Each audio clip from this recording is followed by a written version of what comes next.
के बाद एक ऐसे अपराध, ऐसे आतंक के खिलाफ जो फैसले आ रहे हैं, जो कन्विक्शन हो रहे हैं, उसमें बाटला हाउस केस में कोर्ट ने सजा सुनाई है आरिस खान को और फांसी की सजा सुनाई है। इस पर भी कई लोगों ने आंसू बहाए थे वारिस पठान साहब। अगर हमारे जवान शहादत देते हैं तो उसमें भी आप गिनते हैं कि कितने हिंदू मरे और कितने मुस्लिम मरे, और अब अपराधियों में भी आपने लाशों की गिनती शुरू कर दी है कि 37% मुस्लिम मरे, जिसलिए उनको सरकार टारगेट कर रही है। ये कैसे जस्टिफाई कीजिएगा आप इसको, पठान साहब? देखिए अंजना जी, आज जो सजा सुनाई है वो तो कोर्ट का फैसला है। कोर्ट के फैसले का आदर सम्मान करना हमारे तमाम देश के नागरिकों का अधिकार भी और मानना भी चाहिए। अब बात रही जो असद ओवैसी साहब ने कल अपने बयान उतरौला के अंदर कहा था कि 37% जो एनकाउंटर हुए हैं वो उसके अंदर मुस्लिम लोग हैं, तो बिल्कुल इंपेरिकल डाटा है कि 2017 से लेकर 2020 के बीच में जितने एनकाउंटर हुए तकरीबन 6700 से ज्यादा, उसमें 37% जो है वो मुस्लिम है, जबकि यूपी की टोटल आबादी मुस्लिमों की 18%। सबसे पहले तो एनकाउंटर करने का अधिकार किसी ने दिया ही नहीं है। हमारा देश संविधान पे चलता है, संविधान में कोर्ट कचहरी है, कायदा कानून है, पुलिस है। अगर आपको इसी तरह जो पॉलिसी योगी की जो पॉलिसी है ना, 2 काउंटर सवाल है प्रभु, सवाल सुन लीजिए, उसका जवाब दीजिए। आप ही से जवाब पूछ रही हूँ। 13 पुलिस वाले मरे, 900 से ज्यादा घायल हुए, तो आप चाह रहे हैं कि पुलिस वाला मर जाए लेकिन वहां पर अगर एनकाउंटर की नौबत आए तो वो ना किया जाए। सवाल नंबर 1 है।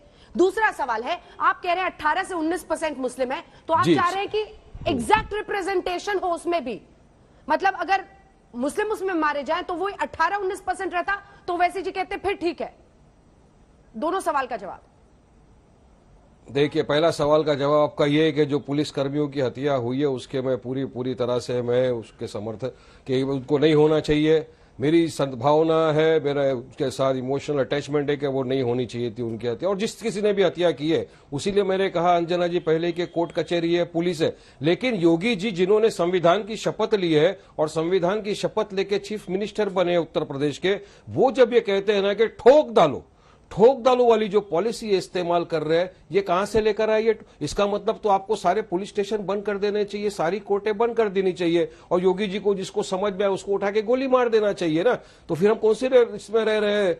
फिर तो बनाना रिपब्लिक बन के रह जाएगा हमारा देश। पहले सवाल का आपका जवाब तो सिंपल है कि मुझे बिल्कुल वो जो हमारे जवान शहीद हुए हैं, हमारे पुलिसकर्मी शहीद हुए, मैं उनके साथ खड़ा हुआ हूं, और जिस किसी ने भी उनके साथ अगर उनकी हत्या की तो उसको कानूनी सजा मिले।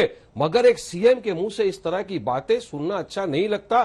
ठोक डालो, तो ये ठोक डालो पॉलिसी के अंदर 37% को मार दिया गया है, ठोक दिया गया है, जबकि कानून न्याय उनको देता ना। अगर आज देखो उसको बाटला हाउस एनकाउंटर में एक को फांसी हो गई, हमने क्या कहा कि ठीक है, अगर फांसी की सजा कोर्ट ने सुनाई है तो तमाम देश को मानना पड़ेगा, कोर्ट का फैसला था। मगर यहां पर जो गुंडागर्दी चल रही है, और यूपी के अंदर तो आप देख रहे हो दिन दहाड़े क्या हो रहा है। एक मासूम सा बच्चा अगर किसी मंदिर के अंदर पानी पीने चले जाता है तो उसको पीट के अधमरा कर दिया करते। 37% पे वो कह रहे हैं कि जानबूझ के टारगेट किया। कितना परसेंट रहता तो कहते ठीक है?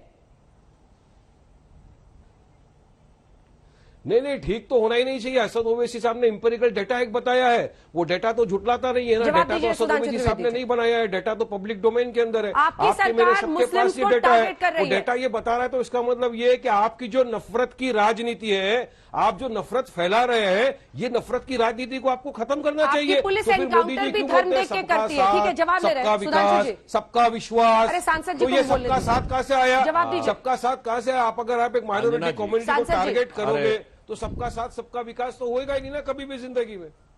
अंजना जी, आप बोल रहे हैं, वारिस पठान साहब हम बोल रहे हैं। देखिए अंजना जी, ये कह रहे हैं कि ठोक दो शब्द पे आपत्ति है। ये उस पार्टी के प्रतिनिधि है जिसने कहा था 15 मिनट के लिए पुलिस हटा दो तो 20 करोड़ 100 करोड़ को ठोक देंगे।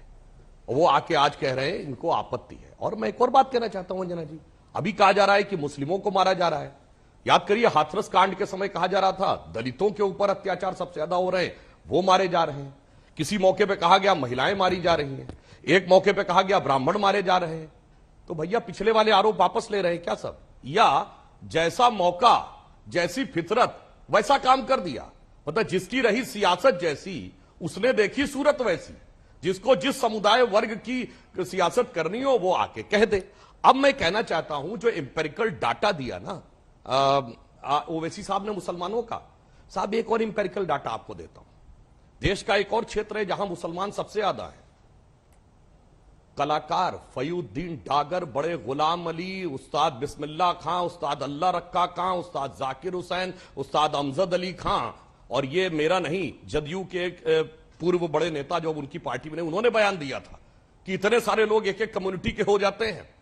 तो ये बताइए, और बड़े बड़े फिल्मों के नबना निगार इसी उत्तर प्रदेश से, जिगर मुरादाबादी, अकबर इलाहाबादी, कैफी आजमी, मजरूर सुल्तानपुरी, जोश मलिहाबादी, और बाहर हसरत जयपुरी, साहिर लुधियानवी, और ये बताइए खुमार बाराबंकी, ये अब पैदा होने क्यों बंद हो गए? बताएं क्यों बंद हो गए? ये 1970 में जब से लगा मुस्लिम पर्सनल लॉ बोर्ड, और 1976 में जब से हुआ देश ये सेकुलर, उसके बाद से ये फनकार कलाकार जो मुस्लिमों के प्रतिशत के मुकाबले 50% है इन क्षेत्रों में, वो हट गए। अब कौन आने लगे? हाजी मस्तान, करीम लाला, अबू सलेम, छोटा शकील, शहाबुद्दीन, मुख्तार अंसारी, अतीक अहमद। इसमें से कौन ऐसा है जो 2014 के बाद आया है? ये सब तो पहले के जमाने के हैं, जिनका बड़ा बड़ा नाम है। ये तो बिचारे हैं, शांति के मसीहा हैं, और 25 लोग जो हिस्ट्री शीटर थे हमारी सरकार आने से पहले, मतलब अखिलेश जी की सरकार में भी ये लोग हिस्ट्री शीटर थे, 24 जेल में हैं, और एक मुख्तार अंसारी, अंजना जी, उनकी तबीयत नासाज है। सुनिए अनुराग, सुनिए अनुराग की बात की ना इन्होंने। मुख्तार अंसारी जी है एक जिनकी तबीयत नासाज है, और वो अखिलेश जी की सरकार के दामने रहमत में महफूज मुकाम के ऊपर जलवा फरोश हो रहे हैं।